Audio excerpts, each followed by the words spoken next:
Welcome back to another episode of With the Chiefs. Today, we're going to be continuing with the How to Race Any Distance series with a focus on how to train for a fast 5K. To help us with this question, we're joined by Sam Shiell. Sam is an incredibly fast and consistent runner who has taken his 5K time down from 16:28 to 14:54. Within the 16:28, that was from a park run. I was doing my Strava stalking again, but anyway, within, a very short period of time. Not only has Sam broken the illustrious sub 15 barrier, but he's also recently taken down the sub 4 1500 barrier. So we're very lucky to be joined by Sam. Thanks for joining us, Sam. Yeah, thanks for having me, guys. It's good to catch up. Obviously, the old schoolmates. Well, yes, from 10 years ago now. I got the reunion coming up this year. So yeah, it's good to be here. Thanks for having me. No, good. So normally what we do is just have a bit of a chat about training and the week that's gone by.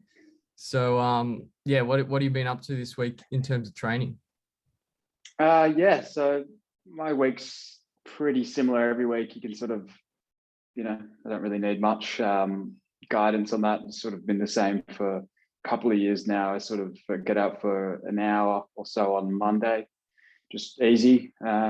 Tuesday morning, just get my double done in the morning usually, and then we have I train with Run Crew, and then we have our session Tuesday night. It's usually at ES Marks, but in the last sort of few months or so, with ES Marks being closed, we've moved to Mackay Oval at Centennial Park. And then now that daylight savings is on, we're scratching around for other locations to train. So we've ended up at Barangaroo. And so we went down there on the dirt path on Tuesday and just did 8 by 800 off about 250 jog.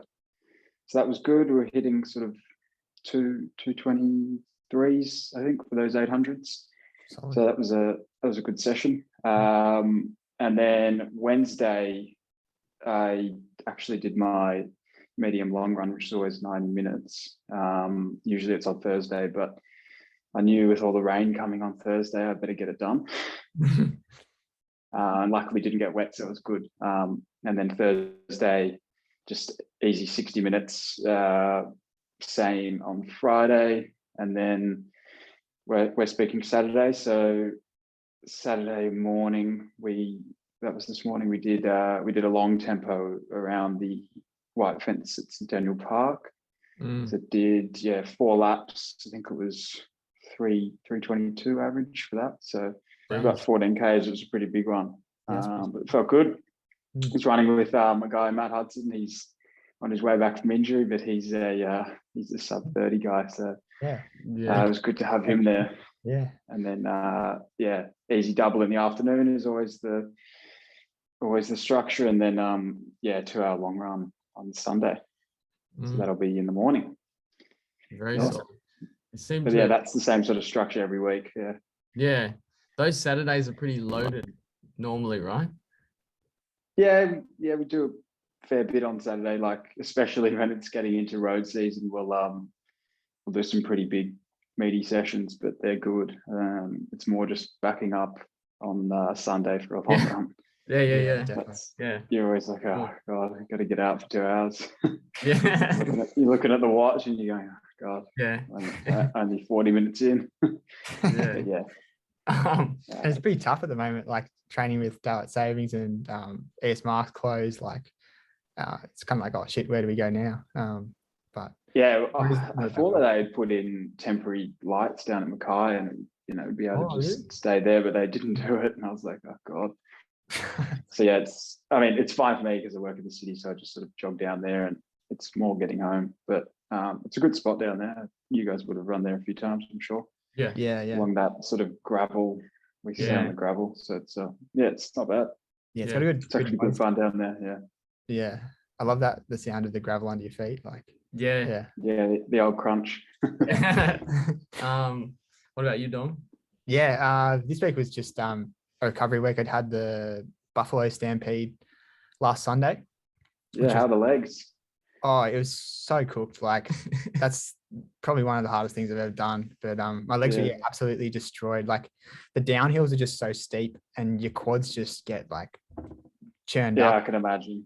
I was up at Threadbow in like early summer holidays, and I was like, I'll do this run, and I got onto it, and it was just from like the village up to like sort of the mountain. It was just all stairs, and I was like, oh fuck, what am I doing? This is meant to be recovery day, and it just smashed my quads, and I'm like, I couldn't imagine doing a marathon or an ultra in that. It'd just be insane.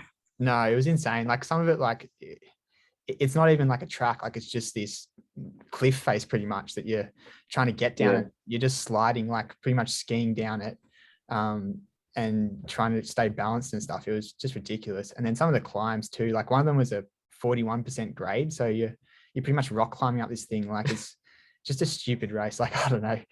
It was so hard. But, yeah, I left feeling pretty humbled. Like it's just a completely different skill set that you need to have. Like you can kind of pick and choose what works for you and how you're going to run the race. So some guys are really good at that climbing kind of hiking stuff, and they just like were getting away from me on that stuff. Whereas I'm probably better at the flatter stuff, and there wasn't too many flat sections, unfortunately. It's always the way. Yeah, and then there's like really technical parts as well where I was like pretty clumsy, and everyone else is just kind of weaving away through it. I fell over once as well, which was, I don't know, a bit of a shock, kind of like, oh shit, should probably pull my head in rather than trying to race through this super technical stuff. On your ass. Yeah, but it was an interesting experience, and keen to get into a bit more trail running. So this week, it was pretty cruisy though. I think I ran 2 or 3 times for like half an hour. But that was about it, just trying to recover. And then tomorrow I'm pacing the Canberra Marathon. Wow. Yeah, I'm feeling all right. So just pacing the 3:15 group, but it's a bit weird. Like I think if anyone's targeting a 3:15 marathon, surely you'd just say, I'm going to target a 3-hour marathon. So I think I might just be running. Roll the dice and go for 3. Yeah. But, no, it's been a good week, good recovery week. I'm feeling pretty fresh now. Legs are good. No injuries or anything. So ready to get back into training. What about you, Smitty? How's the week going? Yeah, very good. This week, a little bit of not a down week, but had a big, I think I was talking about on the last episode, there was quite a big session on last Sunday, which I got done, which was pretty good. I managed to, I think there was like a 20-minute tempo at half marathon pace and 45 minutes steady, and then another tempo at the end of that at half marathon pace. And I got through it pretty solid, but the last 20 minutes was a bit of a blowout, but still happy to get it done. Then this week, Tuesday, the sessions have been, so Tuesdays are now like sort of the bigger day, like the longer threshold day. So we did, I think 15 minutes at, 15 minutes half marathon. And I should have brought Strava up. I forgot what the middle block was, but it was about 30 minutes of solid like threshold work. Then Wednesday was easy. Thursday was meant to be a session. I actually didn't get out and run. The rain got the best of me. So it's been hard. Yeah. Well, it's a little bit annoying. If you don't go out in the morning, like the longer the day drags on, the worse it kind of gets, I feel. But that was Thursday. Yeah, that was meant to be like not much because we got Canberra tomorrow, so it's just taking it a little bit easy this week. Let the legs freshen up. What was Friday? Friday just easy with some strides, and today not running, just getting ready for tomorrow. But that's about it. Nice. And the big goal tomorrow, sub 75. Yeah, well, look, I'm trying to be a little bit ambitious and go at like 3:30 pace, like bang on, and see if I can dip under. I think if I can hold 3:30s, which would be a big ask.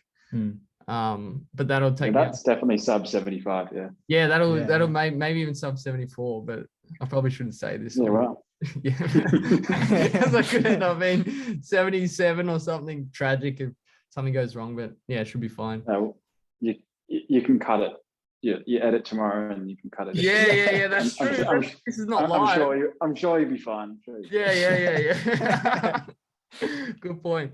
Anyway, yeah, 3 solid weeks by the sounds of it. So we normally, with these, we've just been starting like, Sam, how did you get started into running? Because when I've looked back at Strava, there hasn't been any slow times. Yeah. Well, I kind of know like you were a bit of a runner back in school, and like you broke 2 minutes for the 800 back in school, and you're a pretty gun rower like in the first 8. You're a pretty good sportsman like all round. So I think having that background must have helped. But I don't know. Yeah, talk us through it. Yeah, definitely. I always did start with little A's back when I was pretty young. Dad was a hurdler, so he was always into athletics, and so was my grandpa actually. And my grandpa actually ran for Botany Harriers for a while, so a bit of history there. And yeah, then got into sort of primary school, and there's not really, unless you're doing little A's, there's not really that much competition, and I don't think I would continued on with little A's because we're playing rugby and that sort of thing. And then got to review where we obviously all went, and didn't do anything in year 5, but year 6 carnival just sort of jumped in and did all right in a few of the races, and that it doesn't really go anywhere from there unless you're sort of making those regional sort of competitions. And then year 7 just went down to the track like for the school carnival, did all right, and then sort of got approached by the MIC, master in charge of athletics at the time, who was Mr. Mack, who you remember, Dom. And he was like, oh yeah, come down, and jumped in a few meets and sort of got my way up into the top spot for the year for 800 and 400. And then, sort of just did that every year after. And eventually year 12 got the elusive sub 2. So then I didn't really do much after school. I was playing footy socially and drinking and going out with mates and all that sort of stuff. So I didn't really do any sort of running post school. And then just one day just said, oh, maybe I'll do a marathon. And that's when it started back again after 6 years of not running, and jumped in Melbourne actually. And I think I ran 3:02 or something. Be able to tell you. Hang on. Something like that, I think. Yeah, 3:02. It'll be my first run on Strava because I didn't have Strava before. Yeah, verified. I was training before that. But I didn't put anything on Strava. But I was only doing 50 Ks a week or whatever, and didn't really know what I was doing at all. And then ran a bit more. And then I said, I'll join Run Crew, and then sort of did that. And then I was, little fish in a big pond type thing. And, you do your first session and you're like, wow, there's some bloody quick guys here. I thought I was okay, and you're just like, oh God, these guys are quick. And then just sort of, I guess, motivates you to get better and better. And then ended up sort of moving away from the marathon a little bit, just because I figure there's a lot of time left to do those. We're only 27, so thought I'll give the track another crack whilst I still am young. And started off with sort of 5Ks and that sort of thing, and then this year sort of was focusing on the 15 a bit and the 5K as well. But it's seasonal, I guess, like you guys would know. It's sort of track in the summer, and then you jump into your road races in the winter, bit of cross country, and then you sort of do it all again. So that was the way it sort of panned out for me. But definitely ran when I was younger, and then just had a long time off and after school, and then eventually got back into it. But I've sort of gone from top down in terms of starting at the marathon. when I probably shouldn't have at all. Didn't Yeah. have the mileage or any aerobic base behind me to suggest that I should start there. Did someone gear you up for the here we are. marathon, or were you like, I want to do the marathon? No, I just sort of like said, oh, you know, as a sort of catalyst to get myself training. Yeah. I was like, yeah, I'll sign up for it, and then it's locked in, and then you can't back out, sort of thing. Yeah. That was sort of how it all started. And yeah. How did you get into Run Crew? Like, what time did you actually join roughly? I think it was it was post that. I think it was start of 2019. So okay. They were like sort of out of Centennial Park, and at the time I'd just moved over to the east, and I was living with my parents at Double Bay, which is very close to the park. So yeah, I was looking for groups that were in the area. I didn't really consider anything else besides that sort of convenience in terms of training location. And I think my uncle actually had said he'd seen a lot of Run Crew guys in the park. So he said, oh, if you want to join somewhere, maybe see what they're doing. And I just contacted Gary and Ben and said, yeah, come down. Yeah, and that was it. Well, I've been with them ever since. Yeah. Well, obviously that the structured training or the focused training has done many good things for your racing time. So I guess if we can focus on the 5,000, just that distance in particular. So what is your, if you're like, do you specifically train for the 5,000, or are you sort of having different races in mind? And if you are training for a 5,000 specifically, what are your focuses in terms of training? I don't think we specifically focus on sort of one event. Like, you know, I'll happily jump in, you know, obviously state 5 is a big event, and a lot of people target that, but you also target like state 3K. And then, I mean, this year, for example, there was all the Milers meets each sort of week out of Bankstown, and they put on, it was primarily 1,500 based, sort of middle distance based. So we're jumping in them as well. And then obviously, you know, state opens, you don't have those 5K, 3K events. It's just the 1,500. So I guess I sort of targeted all three in one way or another. And because they're sort of reasonably well spaced out, it was sort of easy to focus on one at a time, if that makes sense.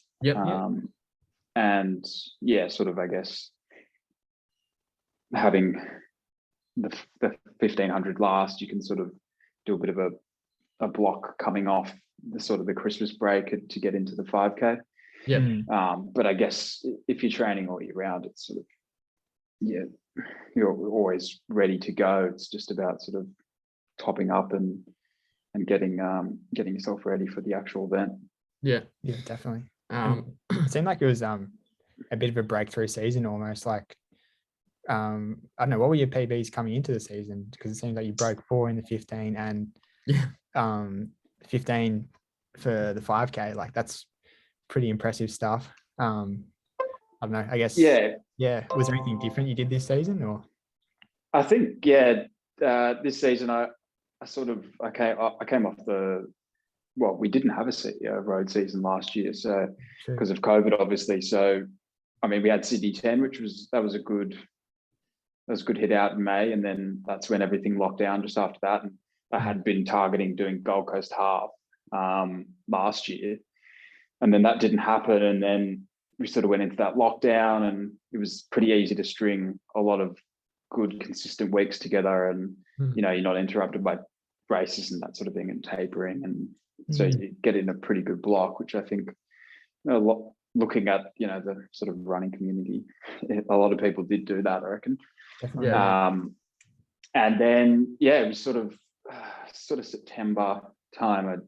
We started sprinkling in a bit of speed work, and, you know, in terms of getting ready for like state 3, and then starting to do some 1,500s. And I definitely think the speed work that I was doing sort of back end of last year and all through the start of this year definitely helped a lot with that result. You're sort of ticking off, 72s or 3-minute pace in your 5K, and because you've done so much stuff at well below that in terms of speed, it feels like obviously tapered. It feels pretty and fresh, and in a race situation it feels it just makes it feel a bit slower than maybe when you look at it on paper and go, oh wow, I've got to run 14 whatever to I got to run this to break 15 minutes and run 14:50 something, and you look at that and you go, I don't know how I'm going to do that. Yeah. And then you get out there and you're like, oh yeah, this is not too bad. Yeah. Still light years ahead of anything I can conceive. But anyway, what are those sessions? What do they look like? What do those sessions look like? The speed sessions? We would do like sort of Thursdays. We were doing an example might be 3 or 4 sets of 4 300s, and you're going pretty hard, and you're getting a decent rest after each rep. 90 seconds maybe, up to 3 minutes, and then you're having a pretty decent break between the sets as well. As an example, and you sort of just a variation on that session. We did a few of them, and even like 10 by 400 pretty quick off a 2:15 cycle or something along those lines. But we definitely, sort of big mix of sort of fartleks, broken efforts like miles, or broken whatever, which is essentially a fartlek anyway, in a way. And then like the floats as well, I think are important. If you're floating well, you're pretty fit, which I'm sure you guys would know, from your own training. You do a rep and then you're getting the float, and if you're struggling to sort of keep up the pace, you're like, oh, okay, maybe I'm struggling a bit here. But those days that the floats just feel pretty cruisy, and you look down and you're running 3:20 or 3:30 pace, and you're like, oh, okay, yeah, definitely in shape. So we did, I think there was one session we did before state 5, which was like 4 sets of 30 seconds, 60 seconds, 90 seconds, 60 seconds, 30 seconds off a 30-second float. So they were like just over 2K reps. But yeah, like the ons were pretty honest, and then we were floating pretty well, and it's just a good indicator of, I think, the fitness was there going into that race. And then on the day, it was just, I don't know, felt one of those nights where everything clicks. And we went, Scotty Westcott was actually on the front for a while, and he's ex-Olympian, so he was pacing it just to a T each lap, 72, just bang bang bang. We hit 3K in maybe 9:01, and then it was like, just hang on. You're in those race situations, and you want to you're like, oh, especially in the 5K, that 4th K is really the one that hurts. It's hard to just concentrate and really keep on it. And I was like, oh, just stay on it. Just don't let off tonight. And then I don't know, it was just feeling good. And then at one point, I think I went to the front because I was like, oh, I don't want to leave this to chance. And then we ended up running, I think, the last K in about 2:52, which was pretty surprising. Like, but you were in that race situation, and it's like it was more like, oh, I'm racing. It's not. It wasn't really about like, oh, I've got to run this K in this time. You just and then you just saw across the line. You're like, oh, it's happened. And then it's just that relief. Yeah, but I definitely was working towards that for a little bit. And with COVID, we didn't really have many races, and I think me and Dom were in that state 5 the year before. That was was close, but still not close enough, if you know what I mean. And then another year on, and here we are. Yeah, Gets the job done. you Yeah. two have a very friendly rivalry going on. Oh, Always close yeah. to each other in races. Like what was it, Sydney Harbour 10? There was a bit of a battle. There was some pretty big battle there. Yeah. Kicked on me hard. I was like, I'm not going with that. Is that the last 400? Yeah, that's right. Probably I don't know. less than 400, I reckon. Yeah, it's probably 200 Something around that. I just Yeah. on the inside, but I got very lucky there. I don't think I would have beaten you pretty much any other day that summer. But, I reckon head to head against me is. I reckon you're well up. I don't know. Yeah, I don't know. At the moment, though, I think you're probably fitter, and I think you've just gone to another level.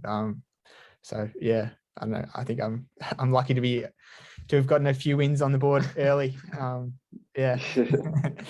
What? No, mate. I'm sure if you were in that same sort of training, you'd be just the same. So, in terms of racing, you're saying pacing is pretty important. Are you thinking about, like, when you go into those races, are you more thinking about the race itself, like how you're competing with others, or are you thinking about a certain time you want to hit primarily? Yeah, I mean, every runner sort of like is, I guess, time focused a lot of time, especially if you're not at the pointy end, which is, you're out there to beat your previous time. And I guess when you do get in those, like, it wasn't the A race. I'll just preface that. it was the B race, and there was me and one other guy who's a young kid from Sydney Athletics. I forget his name.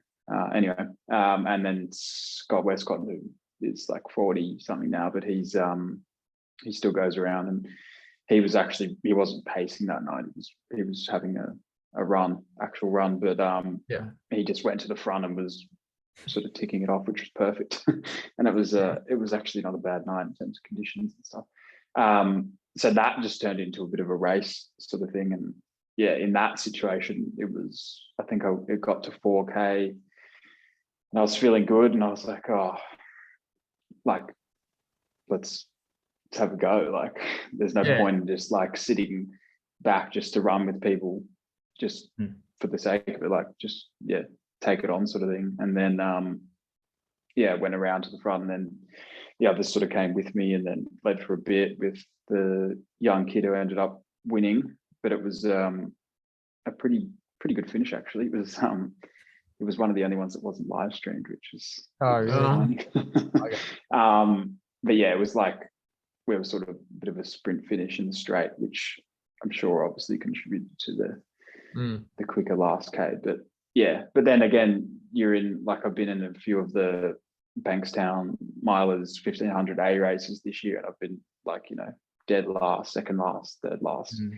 And that's just, you want the time, you want to get sucked along with the, sort of guys that are making national finals, and, they'll keep the pace honest early. So you get sucked along, and you hope for a good night. And if you can stay on long enough, you can, it's not the longest race, so you can sort of get those times based on that. But yeah, I think you've got to go into races hoping to find groups of people to run with, and you get competitive and try and at least beat them. Or when you're in those road races, even, and you form packs, it's no better feeling than running in a pack in one of those races, and you just sort of share the work and tick along. And that's the same sort of at training. Like, people that train alone, I mean, some people can't make it to group sessions and stuff, but I definitely think that training group aspect is extremely important as well, because you're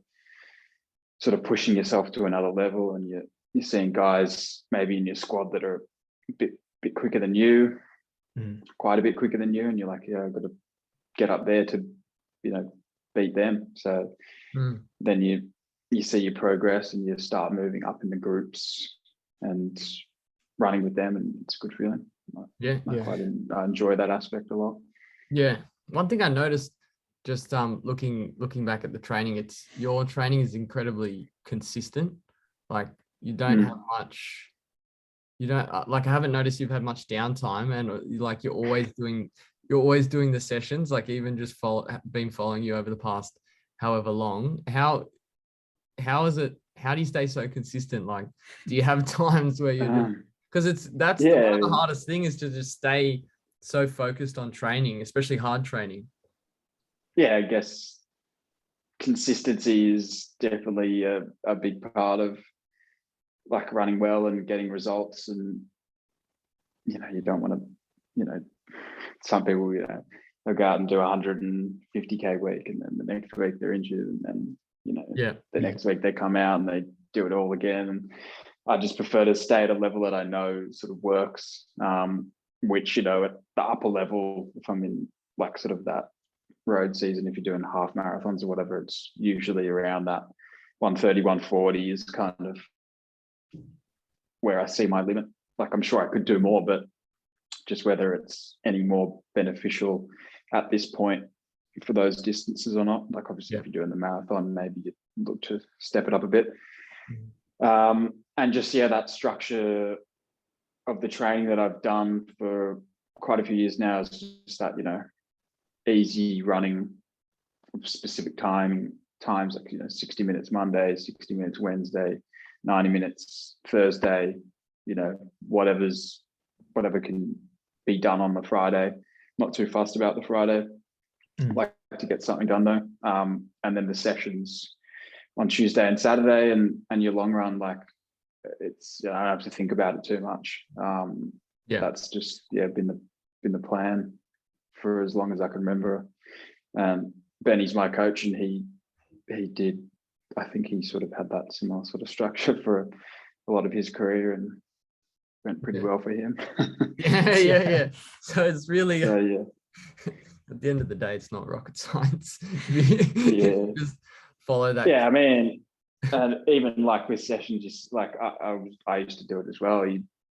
The first rep, you go out like a bull in a china shop, and then you see the dreaded like decline bars. I mean, it took me a while as well to just go out easy, and well, not easy, but just work into the session.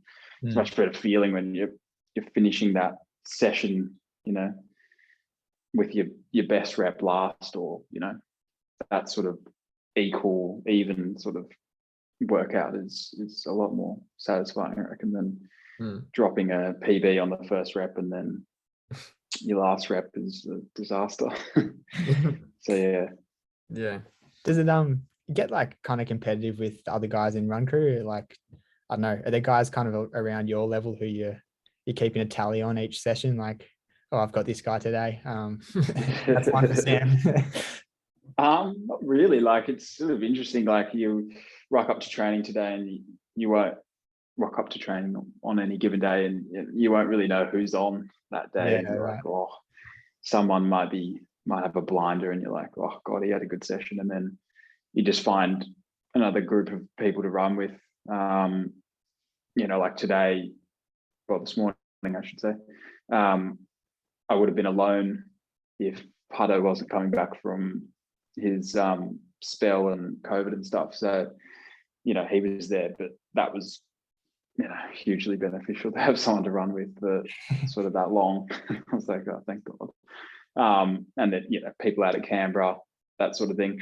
Sure. And I mean, you obviously get competitive and you want to, finish the session ahead of people. But I think, usually I'll just try and, however I'm feeling on that day, and if there's a group of people or one person that's, running the same as me that day, I'll just tend to kind of jump onto that and just sort of go with them. And that seems to go well. And there's usually the same sort of group of people. Someone will be having a blinder one day, but there will always be someone that will be able to run with you generally.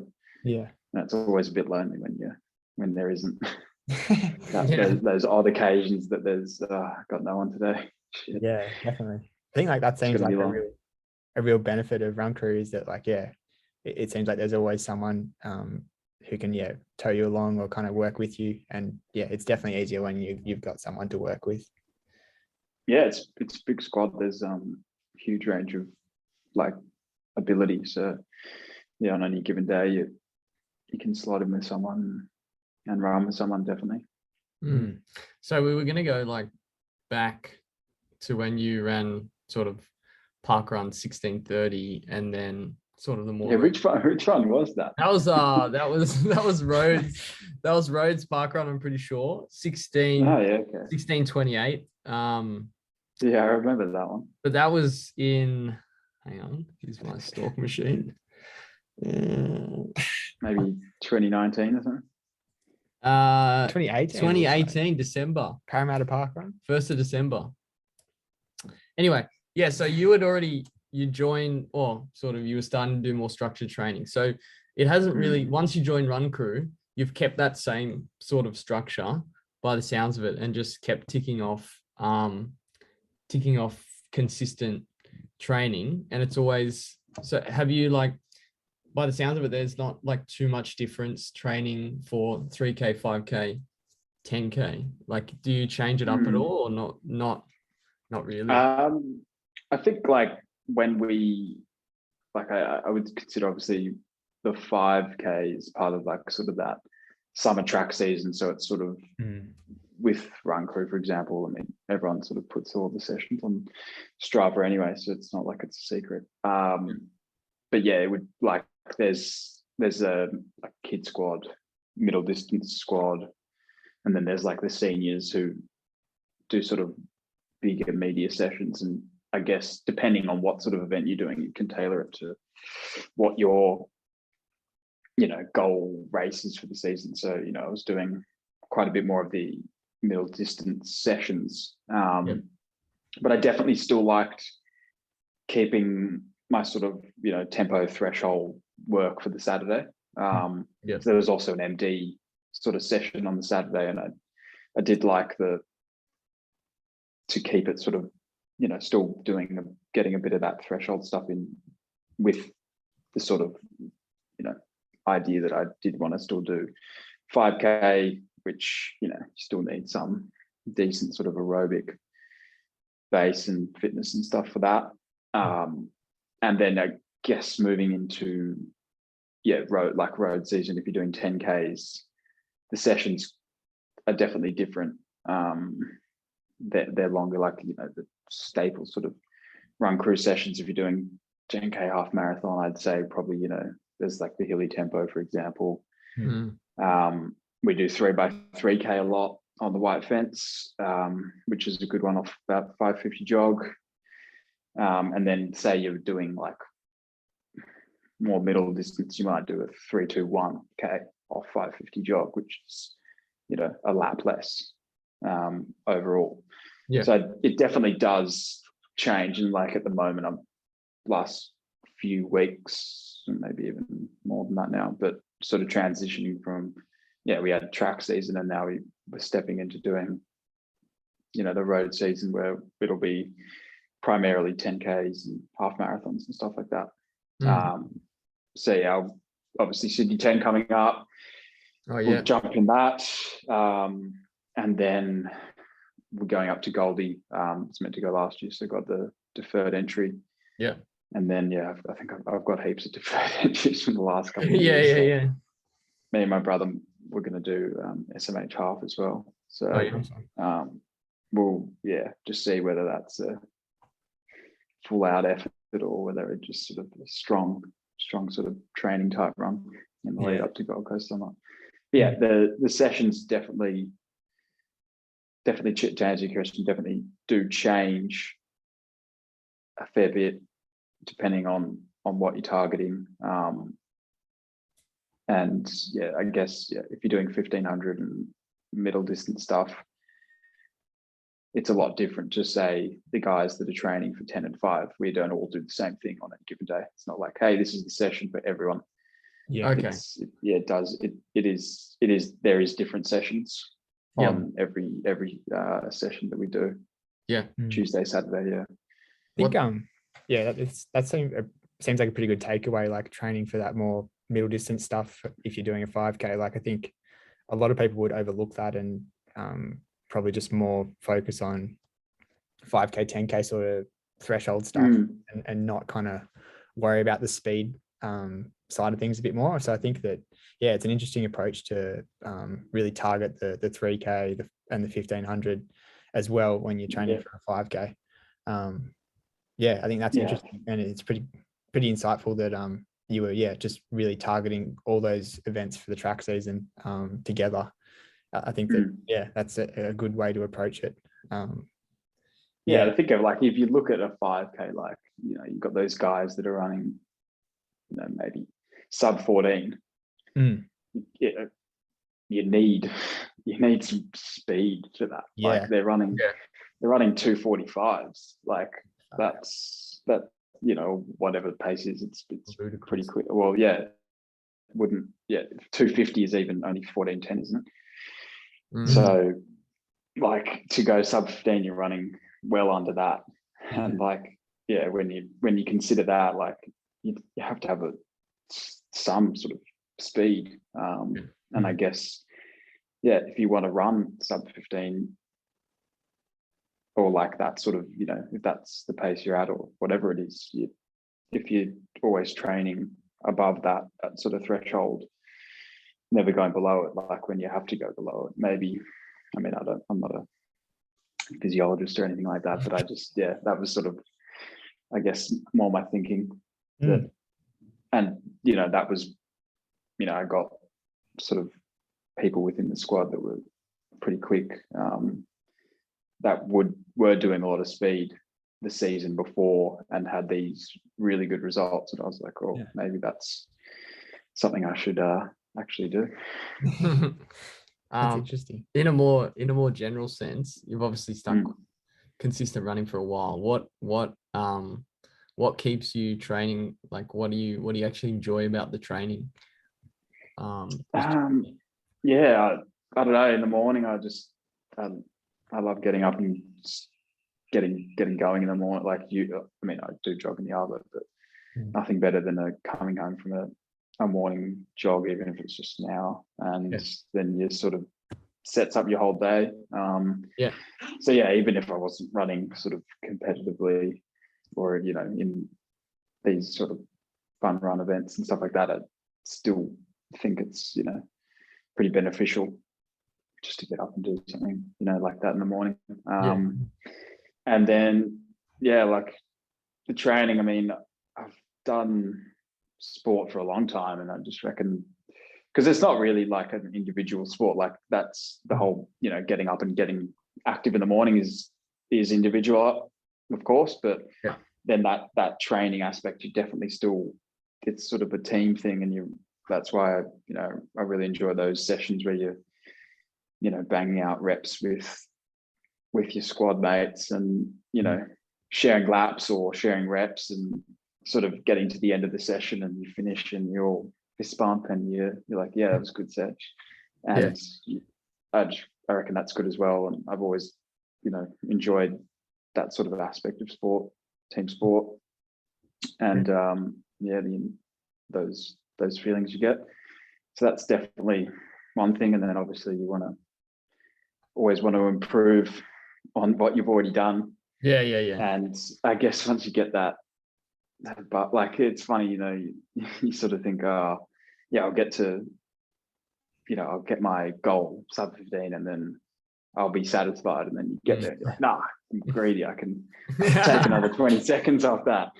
And you're like, I can get in the national 5K race, and, you know, it just keeps going. So that, I guess you always want to better yourself in some way.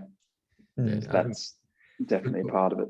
The progress element is very addictive. We were talking about that. When does it end? It doesn't, I don't think. Especially when you see those big chunks coming off your tires. And you just get you get greedy. Well, not greedy, but you get ambitious. And it can be a bit infectious. So what's the focus next? Like, I know you've mentioned a few races, but are you ever thinking of going back to the marathon in the next, like, short short-ish term? No, Does that weigh on your mind or no? Sometimes I'm like, I'd love to do, you see these marathons on a Sunday morning, in all parts of the world. Yeah. You'll see London or, for example, Rotterdam's tomorrow morning or whatever. Yeah. And definitely the interest is there. But yeah, just still a bit scarred from the marathon. I did a few, and they were, I don't know. I just wasn't ready, and probably bit off more than I could chew. Did New York, which was actually an unbelievable experience, and it's a pretty tough course. But if I do another one, I just want to be sort of ready and put in a good block. But in the next couple of years, maybe.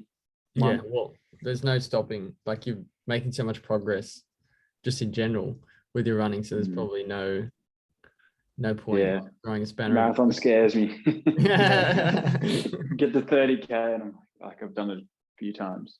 It's like, fuck. Like, oh God, this is the last 10K of my life.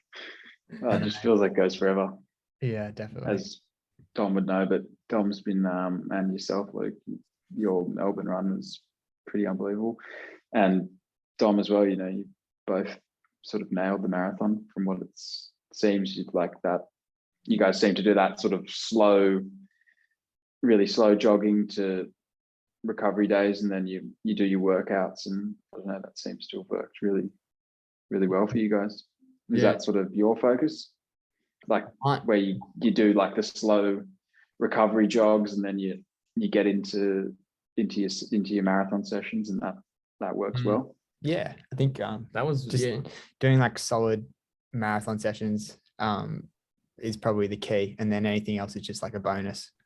So yeah, that's generally how we've approached it. Is just like do real big kind of, I don't know, sometimes they can be a bit too big and a bit too much, like, I don't know, glory kind of sessions where it's like, oh, was that a bit too much? And it might have been. I think that's the thing, not having a coach is like, you can get a bit carried away sometimes with stuff like that, but I think it's worked well. So yeah, I feel like I felt more natural doing that longer sort of training, and struggled a little bit with the shorter distance stuff that you're talking about, Sam. So I think it seems like you're naturally geared towards the shorter stuff, obviously having the 800, 400 background, or does that training feel better for you, or like, do you prefer shorter distance training, or do you like the longer? I mean, I'm probably better at the shorter the race is probably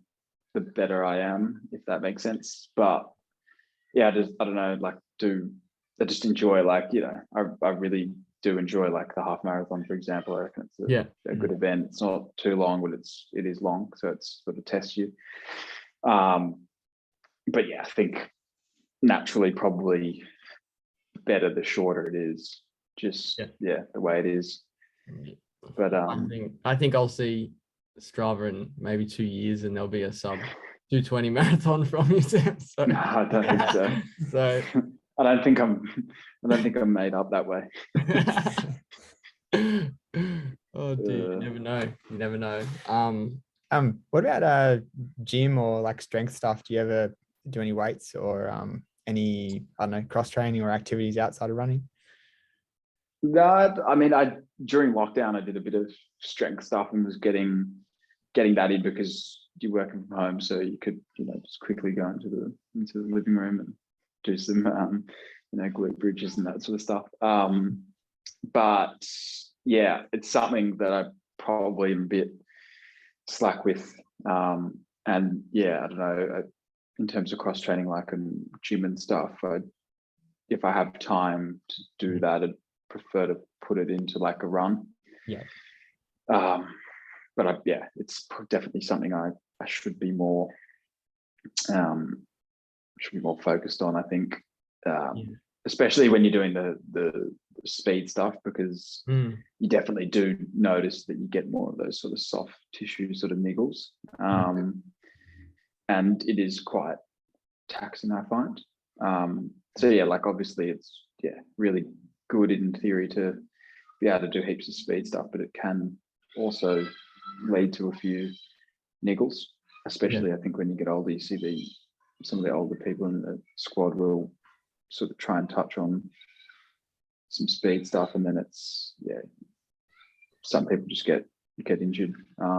Like even me, I had a little tiny sort of high hamstring sort of strain for a little bit, but managed to get through it, and it's sort of gone away now. So it's stopped doing that really quick stuff. It's sort of, quicker than 2:45 pace or whatever it is, 60 something second 400s and stuff like that. But I'm sure that if I had kept on the strength once I was back at work in the office, I would have probably mitigated some of that. So it's definitely something I need to be better at. There's a very common theme with runners and strength, not wanting to do it consistently. But we all sort of know that it's the right thing to do. Definitely. Look, we've mucked up timing, like we're a little bit pressed for time, so we might have to do a part 2. That's all good. But what we do when we wrap up is normally just ask, like, what has been your favorite race, and sort of why has it been your favorite race? Oh, it's a tough one. I'm gonna have to think. Definitely. Seeing as we're on the 5K topic, that was definitely, it's definitely one of my favorites. Just the last K was, you don't think that you can, when you have an expectation of just, sort of being close. And you end up doing quite a bit better than you thought you could, and being in the race, that was pretty cool. Sub 2 as well was pretty cool. That was a good race. There's probably 10,000 people in the crowd that day, and that's awesome. Sort of kicking off the top of the bend, and you're like, it was I came second, but by about 0.1 or something, but that was a pretty exciting race. And New York Marathon as well. That was just for not so much the outcome as such, but just that experience was probably one of the best running experiences, if not the best running experience I've ever had in my life. What was that? How come? Was it like because it was just the crowd, just the event, like getting buses out to the Verrazano Narrows Bridge and then coming back into Central Park, and just the crowd, and it was incredible. I highly recommend doing that if you're not chasing a PB. Because it is pretty tough, but just the experience in general is pretty incredible.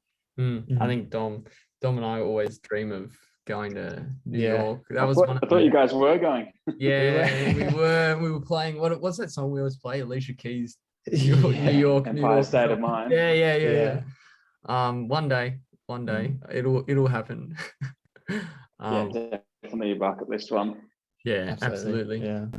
All right, well, thank you. Thanks for joining us, mate. Really appreciate it. No worries. Thanks a lot for having me on, and all the best tomorrow, mate. Hope you crush it. That's me. Thank you. We'll you got this. Get in the pack and just hopefully it's not overly ambitious, but we'll find I might have to do some editing in the episode if it doesn't go well, but keep it in. Thank you, mate. We appreciate it.